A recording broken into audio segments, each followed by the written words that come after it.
E para a gente avançar nessas análises a respeito do conflito, desse contexto de guerra na região, a gente recebe agora o escritor e especialista em geopolítica israelense, que está, inclusive, em Israel, o Gabriel Paciornik. Bem-vindo, Gabriel. Bom dia para você. Bom dia. Queria uma análise sua do que está acontecendo neste momento, nesse sexto dia de guerra, como esse esforço, principalmente que o Colombo destacou agora há pouco, a gente vem batendo muito nessa tecla nos últimos dias, esse esforço internacional para que haja uma boa vontade por parte do Egito, do próprio Hamas e do governo israelense para a formação desses cordões humanitários, não só para a saída de pessoas, cidadãos que estão na faixa de Gaza, mas também para a entrada de medicamentos, de alimentos, de mantimentos. Como é que a gente chega nesse sexto dia de guerra? Há alguma perspectiva de um acordo de paz próximo ou ainda teremos uma escalada pela frente? Eu acho impossível haver algum tipo de acordo de paz em qualquer momento próximo. Provavelmente, eu estou apostando numa entrada por solo. Antes de qualquer coisa, vai haver o governo já expôs a necessidade da destruição da infraestrutura do Hamas. Eu não sei, eu estou repetindo o que eles dizem, eu não sei exatamente o que isso significa. É sabido que toda a faixa de Gaza, o subsolo dela é todo recortado por túneis e salas de segurança. E o Hamas fica ali nessa região, fica ali dentro desses túneis. Parte desses túneis partem para Israel.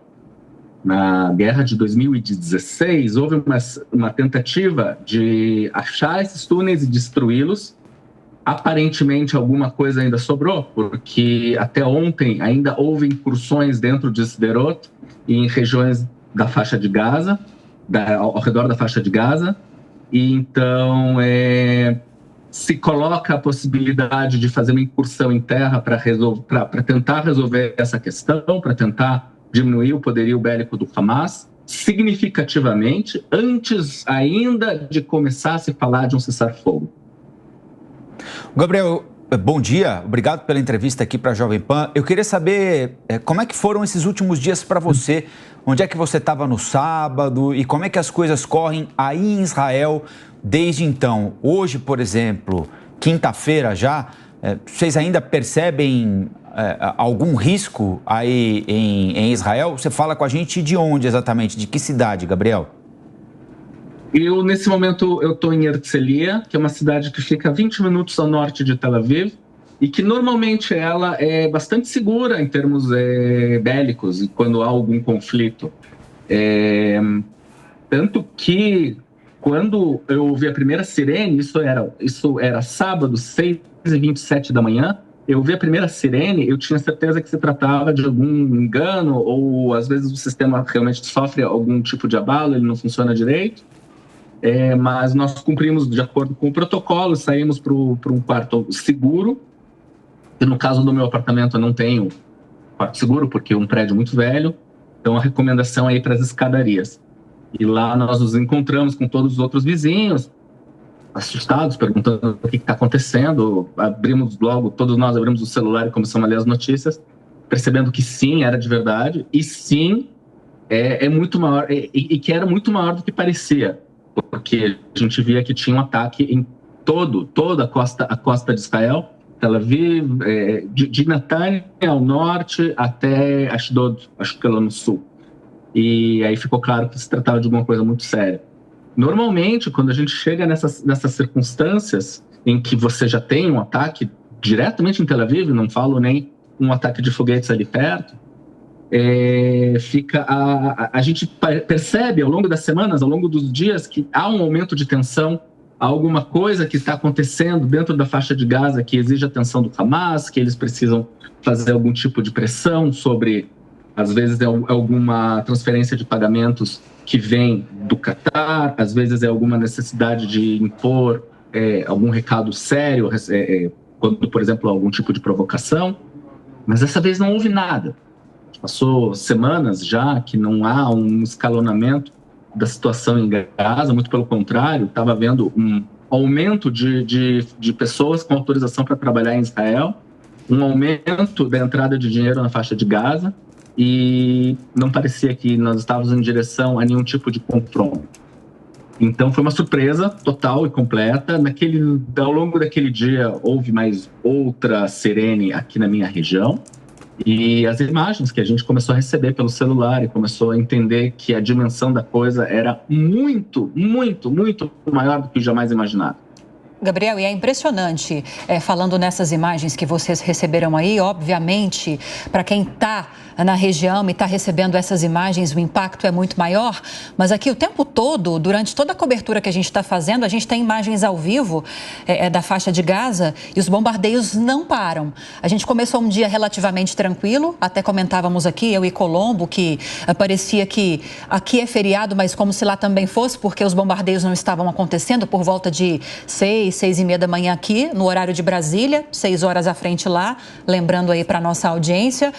Mas logo próximo às 7 da manhã, aqui no Brasil, esses bombardeios começaram a se intensificar, tiroteio, a gente conseguiu ouvir muitos estampidos de tiros sendo disparados, aviões sobrevoando esse espaço aéreo e desde então isso não tem cessado mais. Agora mesmo a gente acompanhou uma explosão, a gente estava numa imagem mais distante da explosão, agora a gente está vendo novamente, para quem está no rádio, a gente está vendo uma imagem bem aberta da faixa de Gaza, que pega uma extensão bem considerável da faixa, pegando até também parte da costa. E dá para ver uma fumaça lá ao fundo dessa explosão que acabou de acontecer, barulho de avião também nesse momento, nessa região. E eu quero aproveitar, Gabriel, a sua experiência em geopolítica israelense, para a gente falar um pouquinho sobre o que a gente pode esperar ao fim dessa guerra. Não se sabe como ela vai acabar, a gente pode até fazer algumas projeções aqui, mas tudo isso vai depender de como esse exército israelense vai agir, qual vai ser a reação do Hamas, se vai haver uma intensificação da guerra e o surgimento também de novas frentes de batalha, principalmente no norte, com uma entrada do grupo Hezbollah também, com esses novos ataques que aconteceram. O que a gente pode esperar em relação a essa geopolítica aí da região, em relação a essa configuração territorial, levando-se em consideração que houve uma tentativa de, até por interesses econômicos, por pragmatismo, de aproximação de Israel com a Arábia Saudita, com outras nações árabes, mas diante do que está acontecendo, possivelmente essa articulação e essa negociação tenha sido paralisada. E pensando também nessa investida muito forte que a gente está esperando que vai haver do exército israelense nessa incursão na faixa de Gaza. O que a gente pode esperar em relação ao impacto desse conflito na geopolítica da região e também na própria configuração territorial da faixa de Gaza e aí de Israel? Bem, você mencionou vários atores regionais, mas eu mencionaria outros dois que têm suma importância e responsabilidade pelo que está acontecendo. Uma é o Irã e outra é a Rússia.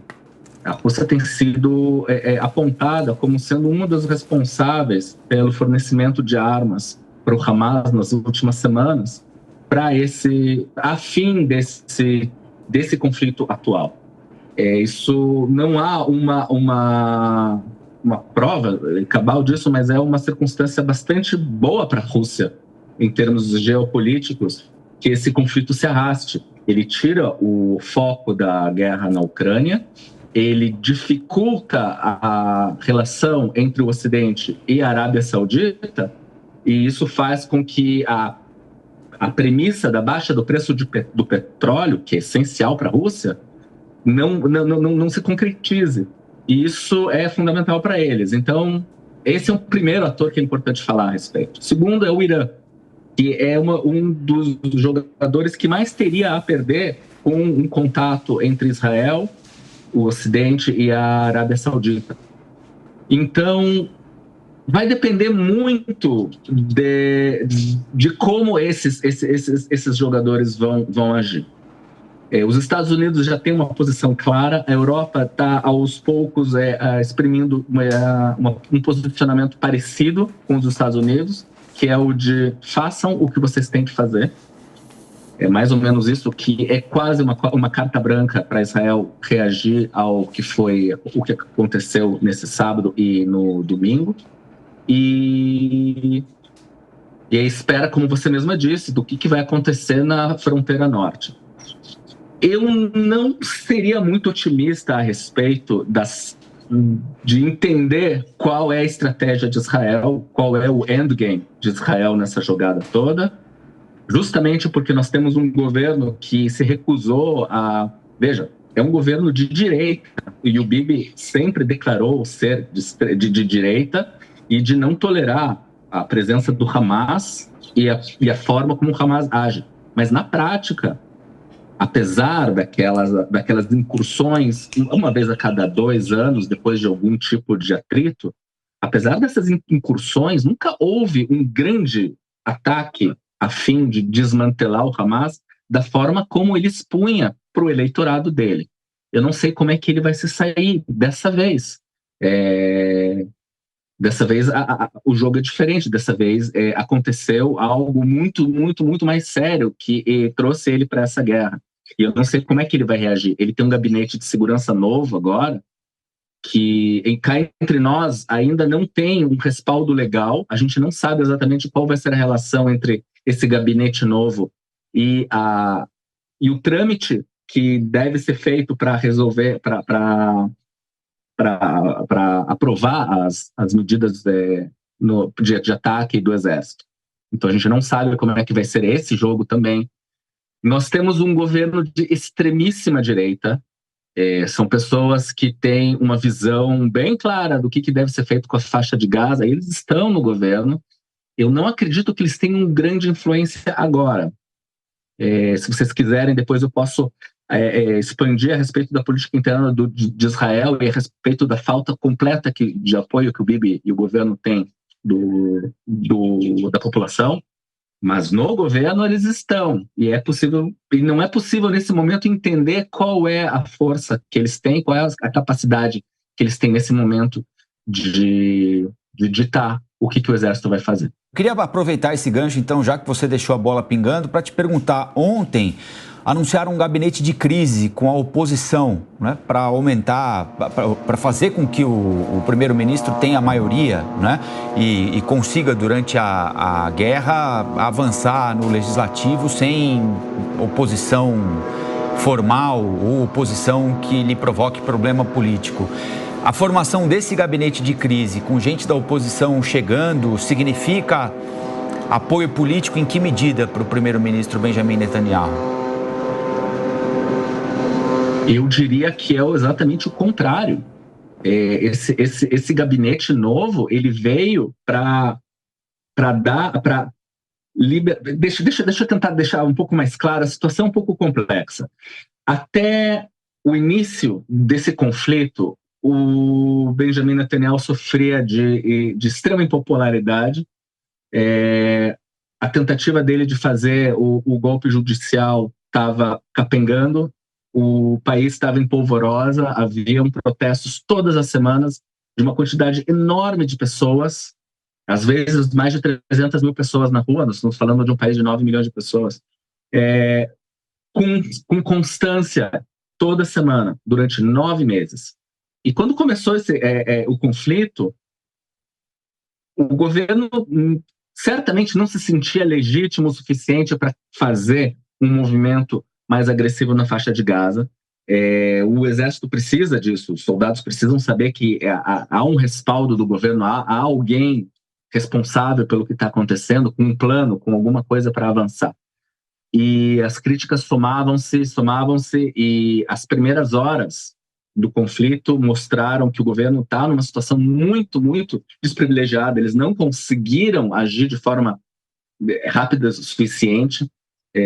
A sociedade civil começou a tomar lugares que o governo devia estar agindo. Aliás, até agora, existem coisas que só a sociedade civil tem feito, que é reajustar a população civil que foi atingida, tentar ver qual é a situação das pessoas que foram raptadas pelo Hamas. Essas coisas, o exército, o governo não está fazendo. Quem está fazendo é a sociedade civil. E dentro dessa organização da sociedade civil, houve um clamor por trazer gente, eu cito as aspas aqui, trazer gente responsável para o gabinete de segurança. Alguém profissional, que tem experiência e que possa dar um respaldo técnico para o que o governo quer ou pretende fazer. E esse respaldo técnico, nesse sentido, seria o Benny Gantz, que já foi primeiro-general, Gadi Eisenkot, que também já foi primeiro-general, são pessoas extremamente experientes, pessoas que passaram mais de 40 anos no Exército. E, ao mesmo tempo, tentar tirar desse grupo pessoas como o Itamar Ben-Gvir, que era o ministro da Segurança Interna, ainda é, aliás, e ele não tem experiência nenhuma, ele nem sequer fez exército. E o Bezalel Smotrich, que também é outro grupo, de outro partido de extrema-direita, e assim por diante. Então, esse movimento foi lido pela sociedade como um movimento positivo. Ele ia ajudar o governo a tomar uma decisão mais racional e mais técnica no ataque a Gaza. O Bibi entendeu isso como uma ameaça ao governo dele, né? As notícias passamos 2 dias inteiros de notícias a respeito do conflito de interesses e ego que já era para ter sido deixado para trás há muito tempo. Gabriel. Então eles entram sim no governo. Desculpe. Eu peço desculpas, eu que preciso me desculpar. É um assunto tão complexo, a gente gostaria de seguir com você, porque você tem essa experiência técnica e também está em território. A gente queria seguir com você até às 11 horas da manhã, até às 10 horas da manhã, mas infelizmente eu vou precisar fechar a entrevista. Mas eu queria te agradecer muito por ter parado a sua rotina em meio a esse caos que está por aí para falar com a gente, viu? Você é sempre muito bem-vindo aqui na Jovem Pan News, aqui no Jornal da Manhã. Conversamos com o Gabriel Pastiornik, que está em Israel e é especialista em geopolítica israelense. Um bom dia para você, boa tarde aí, né, Gabriel? Bem-vindo sempre. Muito obrigado por me receber.